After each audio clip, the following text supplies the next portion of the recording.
Hello fellow teachers! Kamusta ang first week of the school year? Ako, one of the biggest challenges talaga this first week is yung sobrang init. Grabe talaga yung init ng panahon ngayon. Buti na lang I have my Bavin high-speed desktop fan with me. Siyempre, haharap tayo sa mga students natin so kailangan lagi tayong fresh. What I like about this is touch sensitive ito at pindot-pindot lang ako para pabilisin ang speed nito. I used to have handheld fans pero dahil hassle nga, hawakan mo pa.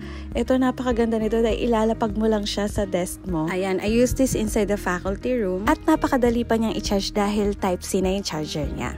Meron pang battery level indicator. First speed niya is 30, tamang lakas lang. Next speed naman is 60 at medyo lumakas siya. Next niya ay 90 at ang highest niya ay 120. Ganito nga siya pag gamit ko sa loob ng classroom. Hindi siya nidhawakan pa at mas malawak pa nga yung nahahanginan niya. Pang ilang Bavin product ko na to, subok na matibay. I-add to cart mo na yan.